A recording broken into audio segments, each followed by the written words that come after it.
With an open mind. Dharma Talks by Sayadaw Jhaneyya. Dharma Talk 9, on Death, Maraṇānussati. Based on the story of the Weaver Girl. Recollection of death is extremely important and highly effective for practice. It is a powerful meditation applicable to both mundane and supramundane development. Among the four protective meditations, recollection of death is the one closest to truth. The others are recollection of the Buddha, metta bhavana, and asubha bhavana. When recollection of death is practiced frequently and effectively, it reduces lobha, dosa, and moha, and quickly gives rise to a sense of wise urgency, samvega. This urgency prevents the wasting of time and naturally inclines the mind toward insight practice. The Dharma of the Buddha is not meant merely for intellectual understanding, it must be put into practice. The story of the Weaver Girl clearly supports this point. The fruits of recollection of death. This meditation develops the roots of non-greed, non-anger, and non-delusion, supporting a person in becoming firmly established in the three wholesome roots, tihetuka. It is also closely related to heedfulness, apamada. Through this practice one develops clear perception of impermanence, unsatisfactoriness, and non-self, with regard to all persons and beings, and strengthens discernment of anicca, dukkha, and anatta, as they manifest in both mind and body reality. Paramatha Dhamma. The Weaver Girl received the Buddha's teaching on death, and practiced accordingly for 3 years. Over time, her spiritual faculties matured, and her perfection for enlightenment ripened. It was like a lotus bud awaiting sunlight in order to open, free from the hindrances, and fully prepared for the development of samadhi and panna. This story is truly remarkable, and offers profound material for reflection and contemplation. Eventually the Weaver Girl died accidentally at the hands of her father. Overcome with sorrow and lamentation, her father went to see the Buddha for consolation. After listening to the Buddha's teaching, he ordained as a monk, and, not long afterward, attained arahantship. Through the connection with recollection of death, both father and daughter realized the Dhamma and brought dukkha to an end. Dhammapada, verse 174. Blind are the people of this world, only a few see clearly. Just as only a few birds escape from a net, only a few go to the heaven, or to nibbana. Reflection on death and dying. All living beings fear death, especially human beings. They seek many ways to protect their lives. Yet, despite their fear of pain and death, humans often inflict suffering on others, including animals, sometimes in extremely cruel and unthinkable ways, for example, the use of animal furs. Even worse, human beings inflict such harm upon their own species. These realities are clearly visible in the 21st century. Extending even to the international level. Wars and conflicts are more frequent than before, and violence has become increasingly bloody and extreme. This reflects the profound dominance of ignorance, greed, and hatred in the human mind, when death is neither understood nor contemplated wisely. Reflection on fear, violence, and recollection of death. It is quite striking to observe that ordinary people, who themselves fear pain and death, often take great enjoyment or taste, rasa, in violence, as can be seen in various forms of media, such as films and other entertainment. Such responses reveal a lack of love and compassion for those who suffer.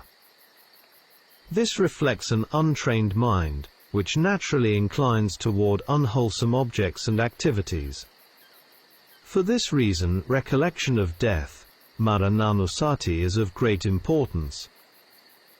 It trains the mind toward wholesome and skillful mental states, fostering restraint, compassion, and wisdom.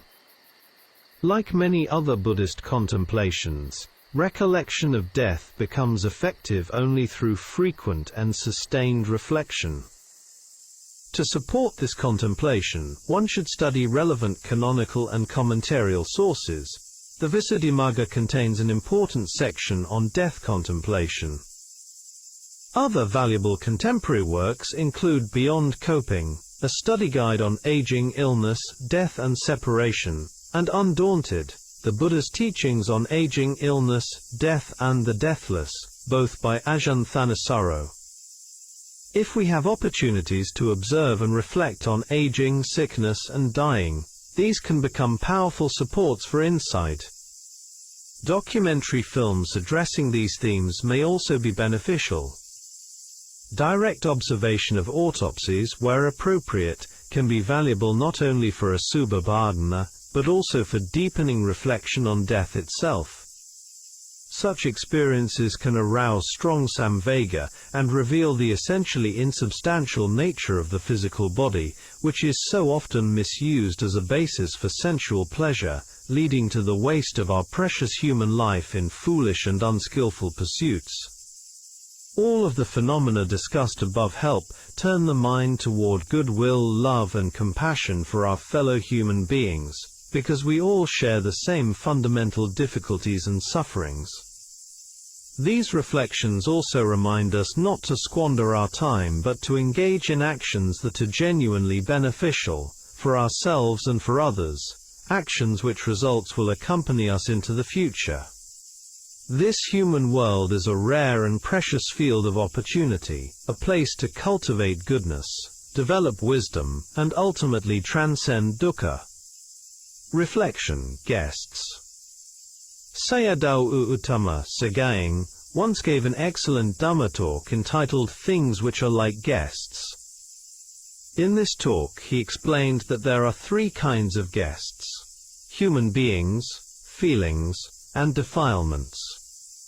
This human world is like a guest house, and every human being who comes to this earth is merely a guest. When the time comes, everyone must leave this place and continue the samsaric journey. Whether one's future journey is good or bad depends on past karma and, more importantly, on present actions. The present moment is the most crucial, for if we understand the law of karma deeply, we will recognize the true value of this precious human life. No one invited us to this human world as guests. We arrived here because of our past karma, born empty-handed and naked. If we continue to live as before, engaging in foolish and unskillful actions, we merely harm ourselves and live without true value. We come into this world as guests, in order to discover the rare and noble treasures that are truly valuable for everyone. The treasure map already exists. It is found in the Mangala Sutta. If one has the wisdom and determination to follow this map seriously, without deviation, one will sooner or later discover these treasures.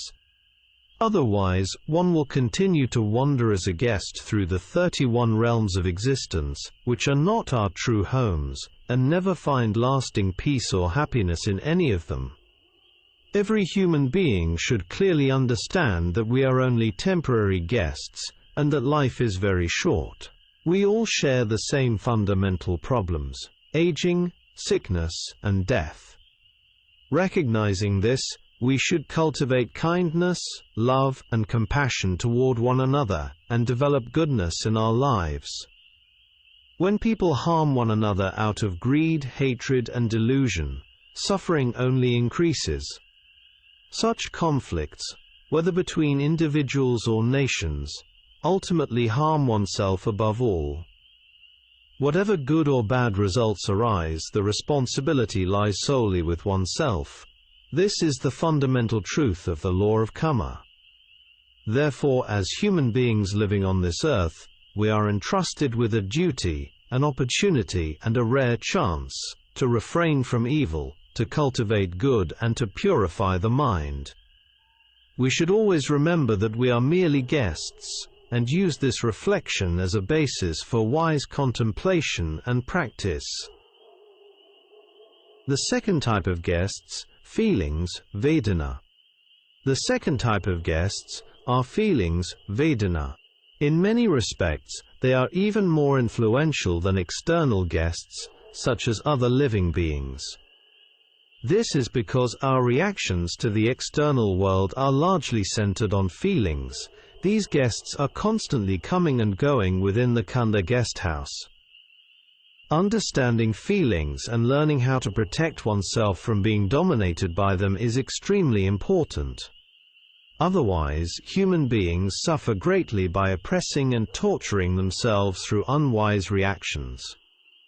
We can clearly see the whole world burning in the fires of kilesa, greed, lobha, hatred, dosa, and delusion, moha, which are repeatedly invited and fueled by unexamined feelings, leading to countless problems and suffering.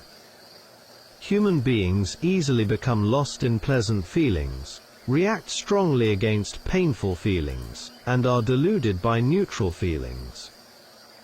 As a result, individuals and societies encounter many forms of suffering.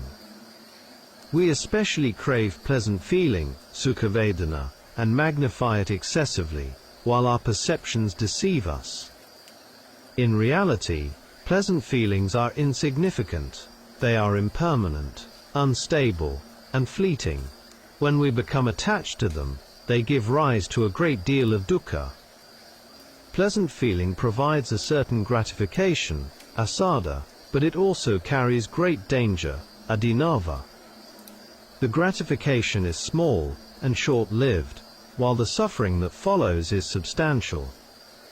For example, eating food, earning money, cooking, eating again, and cleaning up afterward. Each activity offers brief enjoyment, yet is surrounded by effort, dissatisfaction, and repetition. The pleasure exists only between two dangers. Pleasant, painful, and neutral feelings work together to trap and torture those who become lost in them. A classic simile illustrates this clearly. A fish sees the bait, neutral feeling, the desire to eat arises, pleasant feeling, and being caught and killed by the fisherman follows, painful feeling. In the same way, feelings exert powerful effects, not only on individual human beings, but also on the wider world. From environmental destruction and pollution to climate change, wars and conflicts, we can see how unwise reactions to feelings collectively generate immense suffering. Thus, feelings truly behave like guests. They arrive, stay briefly, and depart. If we mistake them for something permanent or worthy of clinging to, we become their victims. If, however, we learn to observe them with mindfulness and wisdom, without attachment or aversion, they lose their power to dominate the mind. The third type of guests, defilements, kilesa. The third type of guests are the defilements, kilesa, and they are more dangerous than the other two. As the Buddha taught, the mind is luminous, but it is defiled by incoming defilements. These defilements enter the mind and obscure its natural clarity. Therefore our task is twofold. We must prevent defilements from entering, and if they have already arisen, we must remove them from the mind. Defilements arise through unwise attention, ayoniso manasikara. When we experience desirable objects without mindfulness, sati, and wise attention, craving tanha enters the mind. When we experience undesirable objects, aversion dosa arises. In contrast, when there is mindfulness and wise attention, yoniso manasikara, defilements do not gain entry. However, most human beings do not merely fail to prevent defilements, they actively invite them to stay in the mind house. By leaving the six sense doors unguarded, the mind becomes constantly polluted. A clear example is the habitual use of smartphones and continuous exposure to all kinds of media, which stimulate greed, aversion and delusion throughout the day. Regarding the first two types of guests, living beings and feelings, We must understand their nature and avoid mistaking them for a self or identity. We should not become lost in feelings, which carry far more danger than gratification, like a drop of honey on the edge of a razor blade. Through such understanding we can let go of clinging to both animate and inanimate phenomena. With defilements, however, mere understanding is not sufficient. We must actively prevent them from arising, and when they have already arisen, we must expel them from the mind. This is achieved through satipatthana meditation and bhavana mental cultivation, which guard the sense doors, purify attention, and gradually weaken and uproot defilements. Only by treating defilements as dangerous guests, never welcoming them and firmly escorting them out, can the luminous nature of the mind be restored and sustained.